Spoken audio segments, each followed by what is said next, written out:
এইবারই প্রথম জামাত ইসলাম আমাদের মন্দির পাহারা দিয়েছে তা না। 1992 সালে ওই যে বাবরি মসজিদের সময়ও কিন্তু চট্টগ্রাম সহ বড় বড় মন্দিরে তারা পাহারা দিয়েছে, এর আগেও দিয়েছে।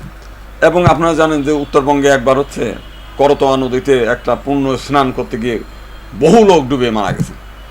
আমরা জানার আগে, আমরা পরে জানলাম, তার আগে হচ্ছে জামাত গিয়ে প্রত্যেকটি লোককে 3 লাখ করে ওই সময় টাকা দিয়েছে। জামাতের কোনো দায় ঠেকছে? হিন্দুরা কি জামাতের ভোট দেয়? কিন্তু তাদের একটা সহানুভূতিশীল এই কর্নার আছে সব জায়গায়।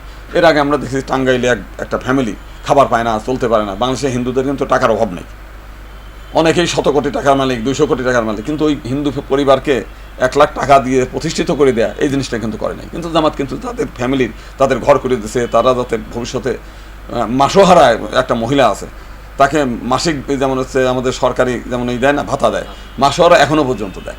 বিষয়টা হচ্ছে জামাত ইসলাম হচ্ছে একটা ইসলামী দল। আমরা যদিও সেই দল করি না, সেটা হচ্ছে আওয়ামী লীগের প্রতিপক্ষ।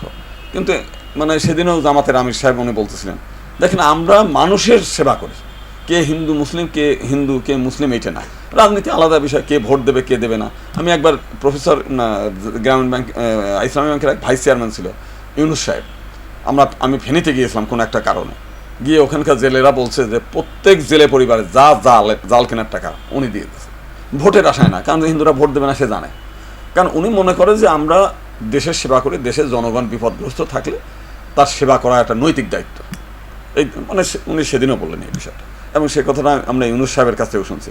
ফেনীর সুরাম মানে একটা থানা আছে, ওই এলাকায় আমি গিয়েছিলাম কোনো একটা কাজে আর কি। একটা হিন্দু ধর্মের যারা সম্প্রদায় যারা আছে আপনাদের, তারা এটা কিভাবে দেখছে? আপনি তো অনেকের সাথে কথা বলছেন। এখন শোনেন, কিছু আছে যেমন ধরেন আমার এই ঢাকেশ্বরী মন্দিরে যখন পাহারা দিচ্ছে, কিছু আওয়ামী লীগের হিন্দুরা তো আওয়ামী লীগ দ্বারা প্রভাবিত, একটা চ্যানেল মানে আমেরিকাতে চালায়, তিনি লিখেছে জুতা মেরে গরুদান।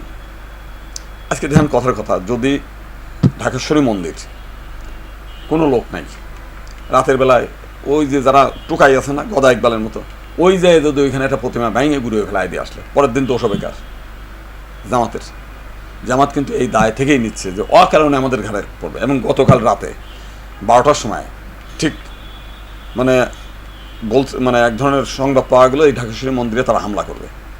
আমাদের ছাত্ররা রাত ভরে পাহারা দেয়, সেখানে কাছে যেই বাইরে খাইতে গেছে এই সময় ভিতরে ভাঙচুর করার জন্যে, আগুন ধরানোর জন্যে ওই ঢাকেশ্বরী মন্দির যারা হচ্ছে এটাকে ম্যাসাকার করতে চায়, তারা ওইখানে লোক পাঠাইছে ভিতরে দিয়ে, বাইরের গেটে তালা দিয়েছে। এখন আমাদের ছেলেপেলে ভিতরে ঢুকতে পারতেছে না 12টা সাড়ে 12টার মধ্যে। পরে বাইরের থেকে খবর পাইছে একটা গোয়েন্দা সংস্থা, মানে ইন্ডিয়ান গোয়েন্দা, বলছে যে ঢাকেশ্বরী মন্দিরে আজকে হামলা হবে, দেখেন। সে তাড়াতাড়ি করে শেষ পর্যন্ত দেখলো যে ঢুকতে দিচ্ছে না, তখন সেনাবাহিনীর খবর দিচ্ছে, সেনাবাহিনী এসে সেটা ই করছে। পরবর্তীকালে ভিতরে যায় দেখলো যে কতগুলো দুষ্কৃতিকারী হিন্দু মানুষ, যে কারণে তাদের না ধরে তাদের আস্তে করে বের করে দিচ্ছে। এই গতকালকের ঘটনা।